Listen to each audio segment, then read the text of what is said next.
Fake ஐடியிலேருந்து request வரும்போது, இது உண்மையா, பொய்யா அப்படின்றத தெரிஞ்சுக்கவே ரொம்ப கன்ஃப்யூசிங்கா இருக்கும். ஒரு ஃப்ரெண்ட் ரெக்வெஸ்ட் வருது அப்படின்னா, முதல்ல பார்க்க வேண்டியது அவங்க ப்ரொஃபைல் பிக். ப்ரொஃபைல்ல இருக்க ஃபோட்டோ அவங்களோடதா அப்படின்றத தெரிஞ்சுக்க, இந்த ஃபோட்டோவ Google இமேஜஸ்ல சர்ச் பண்ணும்போது, இந்த ஃபோட்டோ சம்மந்தப்பட்ட வேறு சில ஃபோட்டோஸும் காமிக்கும். அப்படி இருந்தா, அது அவங்களுடைய ஃபோட்டோ இல்ல அப்படின்றது அர்த்தம். ஆனா, சில பேர் அவங்களுடைய ஐடியில செலிபிரிட்டியோட ஃபோட்டோஸும் வச்சு ஏமாத்தலாம். ஸோ, அந்த டைம்ல நம்ம உஷாரா இருக்கணும். அவங்களுடைய ஃப்ரெண்ட் லிஸ்ட்ட செக் பண்ணணும். அதுல எத்தன பேர் இருக்காங்க, அதெல்லாம் டீசென்ட் அக்கவுண்ட்ஸா அப்படின்றத பார்க்கணும். அவங்க பேஜ்ல ஷேர் பண்ணியிருக்க போஸ்ட்டு, இல்ல எழுதி போட்டிருக்க போஸ்ட் எல்லாமே ரெலவென்ட்டா, டீசென்ட்டா இருக்கா அப்படின்றதையும் செக் பண்ணணும். அவங்க கிட்ட இருந்து உங்க பர்சனல் டீட்டெயில் பத்தியோ, இல்ல நீங்க ரொம்ப அழகா இருக்கீங்க அப்படின்னு நம்மள இம்ப்ரெஸ் பண்ற மாரி மெசேஜ் பண்றாங்க அப்படின்னா, நம்ம உஷாரா இருக்கணும். அத விட சிம்பிள் ஸ்டெப், ஃபேக் ஐடியிலருந்து ரெக்வெஸ்ட் வராம தவிர்க்கிறது. பொதுவா Facebookல வர ஃபேக் ஐடி ரெக்வெஸ்ட் எல்லாமே மியூச்சுவல் ஃப்ரெண்ட்ஸ் காமிக்காது.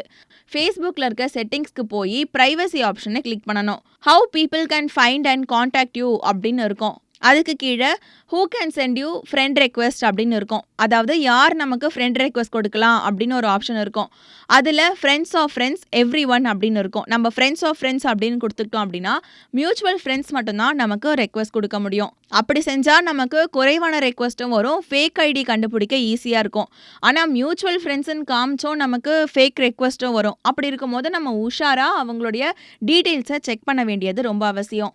நம்மளுடைய அக்கௌண்ட்குள்ளே போய் நம்மளை பற்றி நல்லா தெரிஞ்சுக்கிட்டு, அதுக்கப்புறம் பார்த்துட்டு நமக்கு ஃபேக் ஐடியிலேருந்து ரெக்வெஸ்ட் வர்றதுக்கான சான்சஸ் நிறைய இருக்குது. அப்படி இருக்க சமயத்தில் அக்கௌண்ட் ப்ரைவசியில் நம்மளுடைய மெயில் ஐடி, ஃபோன் நம்பர்ஸ் எல்லாமே ஃப்ரெண்ட்ஸுக்கு மட்டும்தான் காமிக்கிற ஆப்ஷனில் நம்ம வச்சுக்கணும். ஸோ இந்த மாதிரி சில மெத்தட்ஸை நம்ம ப்ரைவசியாக வச்சுக்கிட்டோம் அப்படின்னா, fake ID request, fake message request எல்லாத்தையும் நம்ம தவிர்க்க முடியும்.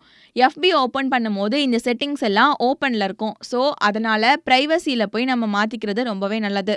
இந்த மாதிரி ஆப்ஷன்ஸ் எல்லாம் இருக்குது அப்படின்றது உங்களுக்கு தெரிஞ்சிருக்கும். இருந்தாலும் ஒரு வாட்டி உங்களுடைய செட்டிங்ஸில் போய் அப்டேட் பண்ணிக்கோங்க. வாக்களிப்பது நம்மளோட ஜனநாயக உரிமை, கடமையும் கூட. So save the date April 18. இது போல மேலும் பல தகவல்களுக்கு தினமலர் யூடியூப் சேனலை சப்ஸ்கிரைப் பண்ணுங்க. பக்கத்துலேயே ஒரு பெல் பட்டன் இருக்கும், அதையும் கிளிங் அப்படின்னு அழுத்திட்டு Facebook, Twitter, Instagramல எங்களை ஃபாலோ பண்ணுங்க.